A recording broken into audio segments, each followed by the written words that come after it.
सभी मसीही भाई बहनों को यीशु के नाम में शालोम। Praise the lord. जय मसीह की। यीशु द सेवियर मिनिस्ट्री और मैं प्रभु यीशु मसीह में आपका भाई जेम्स आप सभी का इस बाइबल अध्ययन कार्यक्रम में एक बार फिर से बहुत बहुत स्वागत और परमेश्वर का धन्यवाद करते हैं। मेरे प्यारे भाई बहनों, हम अध्ययन कर रहे हैं गिनती की पुस्तक का, और एक छोटी सी प्रार्थना के साथ आज के अध्ययन को हम शुरू करेंगे। हालेलुया। धन्यवाद पिता परमेश्वर, धन्यवाद करते हैं आपके अद्भुत रीति वाले प्रेम के लिए जो आपने अपने इकलौते पुत्र को देकर हम सभी पर प्रकट किया। धन्यवाद करते हैं महान पिता परमेश्वर आपके अनुग्रह, आपके महान प्रेम, आपकी तमाम आशीषों के लिए। धन्यवाद करते पिता परमेश्वर इस बाइबल स्टडी प्रोग्राम के लिए जिससे हम आत्मिक रूप से आशीषित हो रहे हैं। होने दे महान पिता परमेश्वर, हम प्रार्थना करते पिता परमेश्वर आज के अध्ययन के लिए पवित्र आत्मा हमारी अगुवाई करे, सहायता करे, हमें सत्य के वचन सत्य रीति से सिखाए ताकि हम आपके ग्रहण योग्य बनने पाए। पिता परमेश्वर होने दे महान पिता परमेश्वर, सारी व्यवस्थाओं को, रिकॉर्डिंग किए जाने को, वचन को समझने और समझाए जाने को, हर एक बात को पिता हम आपके धर्ममय और जोरावर हाथों में सौंपते हैं। आप हमारी मदद कीजिए, आप हमारी सहायता कीजिए। सारा आदर देते हैं, सारी महिमा देते हैं और इस प्रार्थना को यीशु के सामर्थ्य और पवित्र नाम में मांगते हैं, आमीन।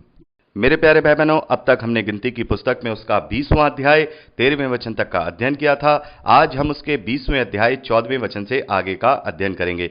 14वें वचन से लेकर 21वें वचन तक मैं आशा करता हूं कि आपने इसे पढ़ा हुआ होगा, और यदि आपने नहीं पढ़ा है तो आप इसको जरूर पढ़ लीजिएगा। 14वें वचन से लेकर 21वें वचन तक हम देखते हैं कि यहां पर मूसा के द्वारा एदोम के राजों को एक रिक्वेस्ट की गई, एक उससे निवेदन किया गया कि तू अपने देश में से हमें होकर के निकल जाने दे, लेकिन उस अदोम के राजा ने उन्हें रास्ता नहीं दिया। मेरे प्यारे भाई बहनों, जैसा कि हम जानते हैं कि इस वक्त इजरायलियों ने अपने डेरे कादेश नामक जगह पर लगाए हुए हैं, और उसके उत्तर में ये एदोम का जो राज्य है वो है। और यदि एदोम का राजा उन्हें अपने राज्य में से जाने के लिए आज्ञा दे देता या उन्हें परमिशन दे देता तो वो और भी ज्यादा जल्दी मोआब तक पहुंच सकते थे, या फिर वो यरीहो के बॉर्डर तक पहुंच सकते थे। लेकिन यहां पर हम देखते हैं कि बहुत ही विनम्र निवेदन करने के बावजूद भी जो एदोम का राजा था उसने इजरायलियों को अपने देश में भीतर होकर जाने से इनकार कर दिया। और हम देखते हैं कि मूसा ने यहां तक कहा कि हम केवल रास्ते रास्ते में ही हम जाएंगे, हम ना किसी फसल को छुएंगे, ना हम किसी फसल की बाली को छुएंगे, ना किसी पशु को, ना हम किसी को डिस्टर्ब करेंगे। हम सीधे सीधे ना दाएं देखेंगे ना बाएं देखेंगे, केवल सड़क के मार्ग के द्वारा हम इस देश में से होकर अपने जहां हमें जाना है वहां पहुंच जाएंगे। लेकिन इतनी सारी बातों के बावजूद भी जो अदोम का राजा था उसने यहां पर उन्हें अपने देश में से होकर के जाने की आज्ञा नहीं दी।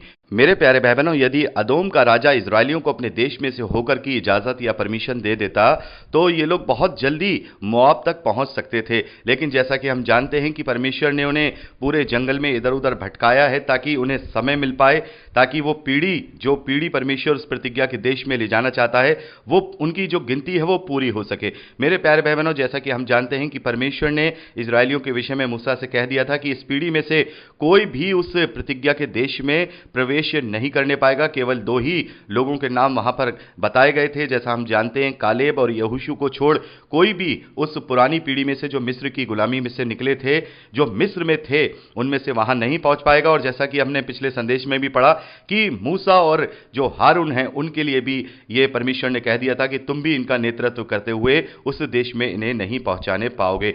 तो यहां पर हम देखते हैं इस प्रकार से परमेश्वर का प्रायोजन यहां पूरा होता है। और हम देखते हैं कि फिर अब वो अदोम के जो बॉर्डर है उसके किनारे किनारे चलते हैं अपने रास्ता लेने के लिए, उसके किनारे किनारे उसके सीमा चलते हैं, उसकी सीमा में वो अंदर नहीं जाते हैं। और ये जो घटना यहां पर हम देख रहे हैं ये 40वें साल की है। मेरे प्यारे भाई बहनों, ये 40वें साल के लगभग की घटना है, यानी कि अब तक इजरायलियों को जंगल में अपने मार्ग से भटकते भटकते 40वां साल लग चुका है, यानी कि 39 साल पूरे हो गए हैं और 40वां साल लग गया है। और इसके बाद हम 22वें वचन से लेकर लास्ट 20वें अध्याय के 29वें वचन में देखते हैं कि यहां पर हारून की मृत्यु का वर्णन बताया गया है। हम देखते हैं कि उस देश में से जो जिसका नाम कादेश है, जहां पर यहां इजरायलियों ने अपने डेरे लगाए थे, वहां से वो कूच करके होर नामक पहाड़ के पास आ जाते हैं। एक पहाड़ी है होर नामक पहाड़, वहां पर वो आ जाते हैं और वहां पर हम देखते हैं कि परमेश्वर मूसा को ये बात पहले से ही बता देते हैं कि अब हारून जो है आगे अपने जीवन को नहीं जी पाएगा। हमने देखा कि जो मरियम है वो पहले ही उसकी मृत्यु हो चुकी है, जो हारून की बड़ी बहन है। यहां पर हम देखते हैं जो हारून है उनकी भी मृत्यु का वर्णन पाया जाता है। और यहां हम देखते हैं कि परमेश्वर ने पहले से ही हारून को और मूसा को बता दिया था कि भाई इस तरीके से वो अब आगे नहीं जिएगा। जैसे मैंने बताया था कि अब वो उस प्रतिज्ञा के देश में वारिस नहीं होगा, उस प्रतिज्ञा के देश में वो पहुंचने नहीं पाएगा। तो इस प्रकार से हम देखते हैं कि उस पहाड़ पर जाकर के हारून के जो प्राण है वो छूट जाते हैं और हारून की जगह जो महायाजक है उसके बेटे को एलियाजार को वहां उसको बनाया जाता है। और मूसा अपने साथ एलियाजार को भी ले जाता है जो कि हारून का पुत्र है। तो उसके बाद जो महायाजक या हम कहें उस याजक का जो पद है जो हारून के पास था वो उसके पुत्र एलियाजार को दे दिया जाता है। तो इसके आगे की जो भी सफर होगा, इसके आगे का जो भी घटना होगा, अब बिना हारून के मूसा रहेंगे और मूसा के साथ अब हारून की जगह हारून का पुत्र एलियाजार होगा। तो इससे आप अपने पर्सनल रूप से इसे जरूर पढ़ लीजिएगा। आशा करता हूं कि आपने इसे पढ़ लिया होगा। अब चलते हैं 21वें अध्याय की ओर। 21वें अध्याय के पहले वचन से लेकर 30वें वचन तक हम एक युद्ध का वर्णन देखते हैं जो कि कनान का एक राजा है जिसका नाम अराद है, उसके और इजरायलियों के बीच में हुआ है। मेरे प्यारे भाई बहनों, मैं आपको बताना चाहूंगा कि कनान एक बहुत बड़ा एक देश है, बहुत बड़ा एरिया है। उसमें छोटे छोटे राज्य हैं, अलग अलग राजा हैं। जैसे मान लीजिए हम इंडिया के विषय में देखें, जब हम पुराने इंडिया के विषय में देखते हैं तो हमारा जो इंडिया है वो कितना बड़ा था, लेकिन यहां भी अलग अलग राज्य थे, छोटे छोटे राजा, छोटी छोटी रियासतें इस प्रकार से हुआ करती थी। लेकिन कहा इसे भारत ही जाता था या उस वक्त जो भी कहा जाता था हिंदुस्तान या हिंद, तब ये कहा जाता था। इसी प्रकार से वो जो एरिया है वो कनान का एरिया, कनान का देश कहा जाता था, लेकिन उसमें भी बहुत सारे अलग अलग राजा हैं। तो ये पहला युद्ध है जिसमें इजरायलियों ने विजय प्राप्त की है। जैसा कि हमने 14वें अध्याय में भी पढ़ा कि परमेश्वर की इच्छा के विपरीत जाकर के उन्होंने कनानियों से लड़ाई की और वहां बहुतायत से वो मारे गए और वहां वो पराजित हुए। लेकिन यहां ये पहला युद्ध है जिसमें परमेश्वर ने उन्हें सामर्थ दी और वो लोग इस राजा पर विजय हुए और उन्होंने वहां पर जो भी वो देश था उस पर कब्जा कर लिया। तो इस प्रकार से हम पहले युद्ध को देखते हैं। आगे 4 वचन से लेकर 9 वचन तक हम पढ़ते हैं कि एक बार फिर से इजरायली परमेश्वर के विरोध में बातें करने लगे और परमेश्वर ने उनके बीच में एक भयानक विपत्ति भेजी। यहां पर हम देखते हैं जैसा एदोम के राजा ने उन्हें अपने देश में से होकर जाने का परमिशन या इजाजत नहीं दी, तो वो लोग फिर उसके बाहर घूम के जाने लगे, यानी कि उसकी सीमा से बाहर घूमकर जाने लगे, जिसकी वजह से उन्हें बहुत लंबा सफर तय करना था। इस कारण वो लोग फिर से व्याकुल हो गए, फिर से वो अपना धीरज खो बैठे और परमेश्वर के विरोध में बातें करने लगे। मेरे प्यारे भाई बहनों, जैसा कि अब हम अभी तक पढ़ते हुए आए हैं कि जो पहली पीढ़ी वाले इजरायली थे जो मिस्र में से गुलामी में से छूटे थे, उनमें मिस्र की गुलामी की छाप अभी तक खत्म नहीं हुई थी। वो हमेशा कुड़कुड़ाते थे, वो हमेशा मूसा पर और परमेश्वर पर कुड़कुड़ाते थे, उनके विरोध में बातें किया करते थे। और यहां पर जब उन्होंने देखा कि जो हम अदोम में से होकर के नहीं जा रहे हैं, घूम करके जा रहे हैं, फिर से हमें कष्टों का सामना करना पड़ेगा, इस कारण से यहां एक बार फिर से उन्होंने विरोध किया और परमेश्वर ने उनके बीच में एक ऐसा प्रकोप भेजा। 6 वचन में हम पढ़ते हैं, अतः यहोवा ने उन लोगों में तेज विष वाले सांप भेजे जो उनको डसने लगे और बहुत सारे इजरायली मर गए। मेरे प्यारे भाई बहनों, तब लोग मूसा के पास जाकर कहने लगे, हमने पाप किया है क्योंकि हमने यहोवा और तेरे विरोध में बातें की हैं। यहोवा से प्रार्थना कर कि वह सांपों को हमसे दूर करे। तब मूसा ने उनके लिए प्रार्थना की। यहोवा ने मूसा से कहा, एक तेज विष वाले सांप की प्रतिमा यानी इसकी मूर्ति बनवाकर खंबे पर लटका, और जब कोई सांप से डसा हुआ उसको देख लेगा वो जीवित बचेगा।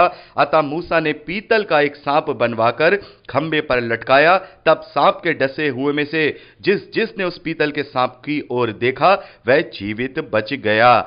मेरे प्यारे भाई बहनों, जैसा कि हमने यूहन्ना का सुसमाचार 3 अध्याय में पढ़ा है, 14वें वचन में प्रभु यीशु मसीह ने इसी पीतल के सांप का एक एग्जाम्पल अपने क्रूसिफिकेशन से दिया है। और जैसा कि हम वहां पर भी बात कर चुके हैं कि यहां जो सांप है वो पाप को दर्शाता है और जो लटकाया जाना है वो प्रभु यीशु मसीह का बलिदान दर्शाता है और जो देखा जाना है वो विश्वास को दर्शाता है। मेरे प्यारे भाई बहनों, यहां पर सांप की ही प्रतिमा क्यों बनाई गई? बहुत सारे लोग कहते हैं कि प्रभु यीशु मसीह का जो कंपैरिजन है वो सांप से क्यों किया गया है। तो मेरे प्यारे भाई बहनों, हम जानते हैं कि प्रभु यीशु मसीह जब क्रूस पर चढ़ाया गया है या वो चढ़ा है तो वो हमारे पापों को अपने ऊपर लेकर के एक पापी के समान चढ़ा है।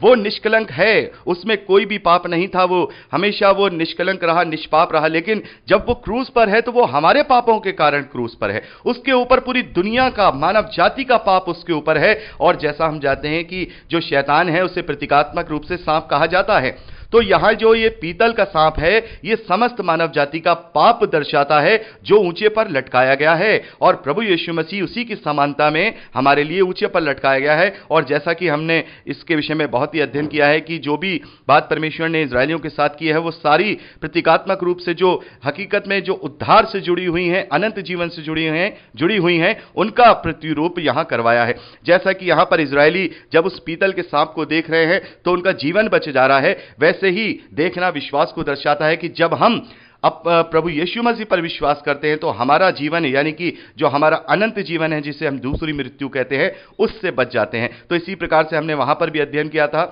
यूहन्ना का सुसमाचार 3 अध्याय 14वें वचन में हम इस बात को अध्ययन कर चुके हैं। प्रभु यीशु मसीह ने इस बात का कंपैरिजन किया था कि जैसे मूसा ने जो पीतल का सांप लटकाया था, लोग बचे थे, वैसे ही मुझे भी ऊंचे पर लटकाया जाएगा और लोग विश्वास करके बचाए जाएंगे। तो इस प्रकार से हम देखते हैं हर एक घटना आगे आने वाली घटना का एक प्रतिरूप है। और यहां पर भी हम देखते हैं कि जो जीवन बचाया जाना है वो प्रभु यीशु मसीह के द्वारा अनंत जीवन का प्रतिरूप है।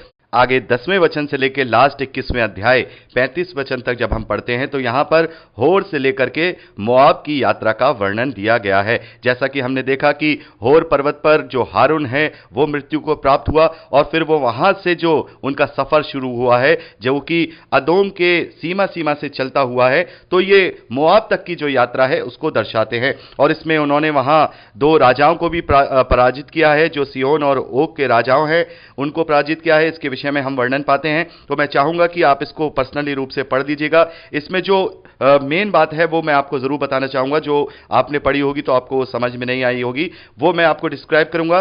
बाकी आप 10वें वचन से लेकर के लास्ट 21वें अध्याय के 35वें वचन तक अपने आप से पढ़ लीजिएगा। यहां हम 14वें वचन में देखते हैं, इस कारण यहोवा के संग्राम नामक पुस्तक में इस प्रकार लिखा है। बहुत सारे भाई बहन ये सोचते हैं कि ये यहोवा का संग्राम नामक पुस्तक कौन सी है। तो मैं आपको बताना चाहूंगा मेरे प्यारे भाई बहनों, जो युद्ध इजरायलियों ने उस वक्त अपने इजराइल को प्राप्त करने के लिए वहां लड़े हैं, उस हर एक युद्ध का जो वर्णन हुआ करता था उसके गीतों की किताब बनाई जाती थी उसकी महिमा के लिए। तो उस गीतों की किताब को यहां पर यहोवा का संग्राम की पुस्तक का नाम दिया गया है, जो यहां हम बाइबल में उसको सम्मिलित होता हुआ नहीं पाते हैं, लेकिन ये उस समय तक हुआ करती थी जब ये जो पूरा सफर है, इस सफर में जितने युद्ध हुए हैं कनानियों से और यहरियों से, इन सबसे जो युद्ध हुए हैं, उसके बाद जो परमेश्वर की महिमा के लिए जो गीत लिखे जाते थे, जैसा कि आप 14वें वचन से लेकर के आप इसको जब 20वें वचन तक पढ़ेंगे तो इस गीत को यहां देखेंगे कि परमेश्वर की महिमा के लिए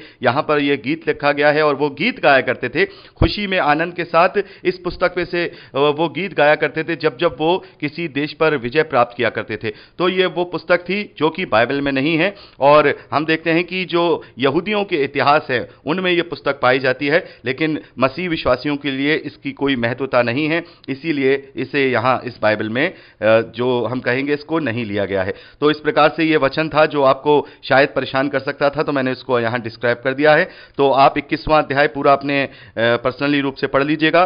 22वें अध्याय से आगे का अध्ययन अब हम अगली रिकॉर्डिंग में करेंगे। और मैं निवेदन करना चाहूंगा कि अगर आपने इसे नहीं पढ़ा हो तो आप इसे 22वें अध्याय से लेकर के इसको आप 25वें अध्याय तक पढ़ लीजिएगा। मेरे प्यारे भाई बहनों, इसे 22वें अध्याय से लेकर के 25वें अध्याय तक पढ़कर ही आप ये दूसरी रिकॉर्डिंग सुनिएगा। तो 22वें अध्याय से आगे का अध्ययन अब हम अगली रिकॉर्डिंग में करेंगे। प्रभु आप सबको आशीष दे। Praise the lord. जय मसीह की।